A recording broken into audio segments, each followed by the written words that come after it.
조건부 전세자금 대출 중단, 수혜자와 피해자는 누구인가입니다. 자, 조건부 전세자금 대출이 용어가 익숙하지 않은 분들도 많을 겁니다. 조건부라는 말을 빼버리면 그냥 전세자금 대출 중단이라 그러면 부동산 시장에서 큰 영향이 있겠죠. 근데 단서가 달렸습니다. 뭐냐면 조건부라는 말이 달렸습니다. 자, 보시게 되면 자, 이거는 국가의 뭐 발표된 공식적인 건 아니죠. 금융감독위원장이 하는 건데 공식적인 건 아닌데 어쨌든 간에 정부의 눈치를 본 거죠. 8월 28일 신한은행이 처음으로 중단했고 그다음에 우리은행도 따라했고 그다음에 KB은행도 됩니다. 국가의 지침이 아닌 은행의 지침, 자율인 거죠. 그러니까는 여기를 취급하는 것도 있을 수가 있겠죠. 은행발 문제라는 겁니다. 은행 사이의 문제라는 거지. 근데 어쨌든 간에 이게 전반적으로 될 수 있고 그 다음에 정상적인 전세자금 대출은 문제없이 이루어지니까 너무 크게 걱정을 할 건 아니다라는 거죠. 자, 유형을 알아야 되겠죠. 조건부 전세자금 대출의 유형이 어떤 건가를 알면 되는데 이거 첫 번째는 갭 투자입니다. 그러니까 어찌됐든 간에 전세자금 대출을 실행을 받아가지고 요걸 가지고 소유권을 이전하는 날 이렇게 전세자금 대출이 들어오는 거죠. 즉 주택 끼고 전세 매수 시 임차인이 받은 전세 대출금으로 아파트 잔금을 치르는 형태인데 전형적인 갭 투자입니다. 그래서 이 부분은 하지 마라 이런 뜻이죠. 두 번째가 좀 문제가 되는데요. 자, 요게 좀 문제가 됩니다. 자, 좋아요. 소유권을 이전할 때 이 돈을 가지고 들어오는 거는 좀 문제가 될 수도 있긴 하겠는데 대출 실행일에 선순위 채권 말소 또는 감액 조건이 붙는 전세대출 중단입니다.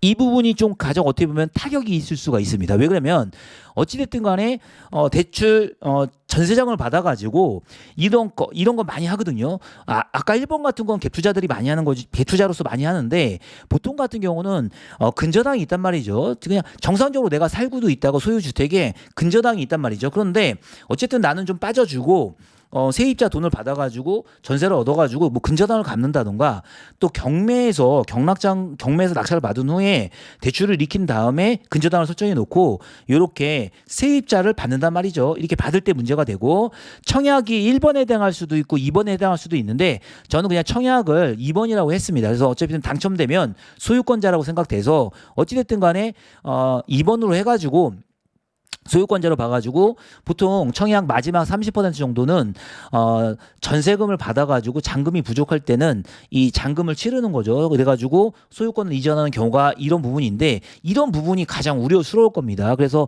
향후 청약 당첨 후 이런 거죠. 이 부분이 가장 우려스러울 수 있고 어쨌든 9월 전에 했던 것들에 대해서는 큰 문제가 없을 것 같은데 지금 이제 9월 이후니까 청약이 나오는 것들에 대해서는 좀 문제가 있을 수도 있고 그렇습니다. 그 다음에 주택이 하나인 사람이 처분 조건으로 어떻습니까? 전세대출 이렇게 받고 그럴 때 요것도 이제 멈춰버린 겁니다. 그래서 안 되는 거고요.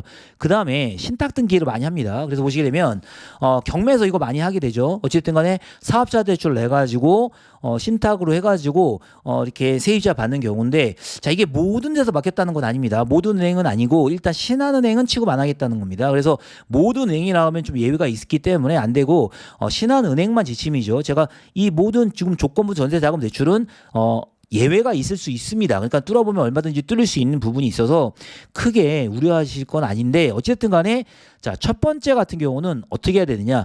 그 대출 실행인에게 소유권 이전되는 조건의 전세 자금 대출은 어찌됐든 간에 지금 당분간은 하지 않는 게 좋겠습니다. 그래서 어쨌든 하지 말라고 하니까 당분간은 이거는 좀 멈추는 게 나을 것 같고 이것도 어떤 틈은 있겠죠. 뭐 다른 은행이라든가 이금융권 뭐 넘어가게 되면 있을 수 있고 그러는데 어쨌든 간에 이런 건 그거 하고요.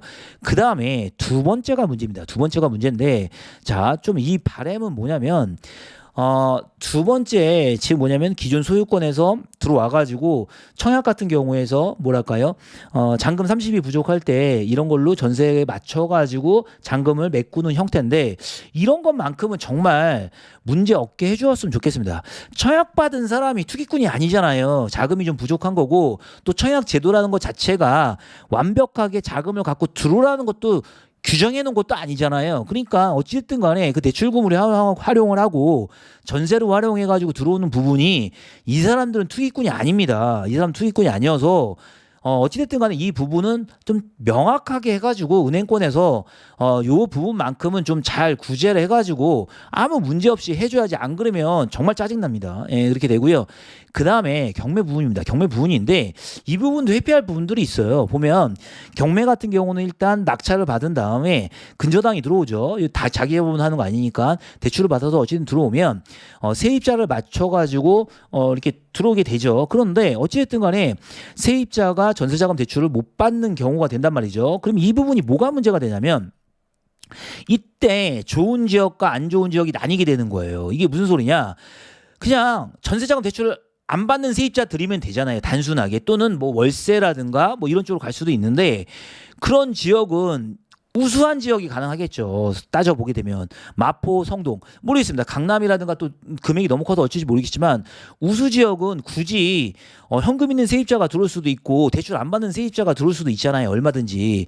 반면 문제가 되는 건 그렇게 정부에서 구제를 해주고 싶다고 말을 하는 노도강이라든가 경기, 인천 지방 쪽이 문제될 수 있어요. 이런 부분들은 전세자금 대출을 받아서 들어오는 경우가 많단 말이죠. 그리고 근저당도 있는 상태에서 이 감액 등기라든가 이걸 소멸시켜가지고 들어오는 경우가 많은데 결국은 우수한 지역은 좀 배짱이라고 할까요? 뭐 대출 안 받고 그냥 들어온 사람 찾을 수 있는데 그렇지 안 좋은 지역에서 가장 타격을 받는다.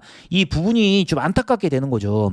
자, 예를 들어 드리겠습니다. 보면 우리 수강 선생님이 낙찰받은 서울숲 프로즈 2차인데 잘 낙찰받아서 이제는 전세를 조금 있으면 맞춰야 되는 상황인데 위치도 좋지 않습니까? 서울숲 프로즈 2차 이렇게 되는데 이 단지에 낙찰받은 5구에 제가 전세 매물을 한번 찾아봤어요. 지금 전세 매물이 현재 5구 제곱으로는 하나 있어요. 하나.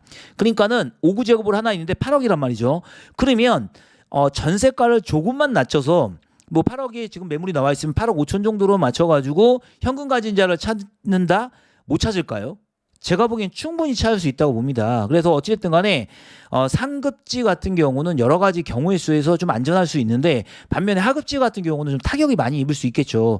예, 그래서 하고 그다음에 신탁 등기로 간 것도 신한은행만 이렇게 취급한다 원칙적으로 됐으니까 나머지 좀 예외들도 있어가지고 경매에서는 사업자 대출 신탁 등기 시는 좀 매도로 생각하고 움직이시는 게 맞지 않나 이런 겁니다.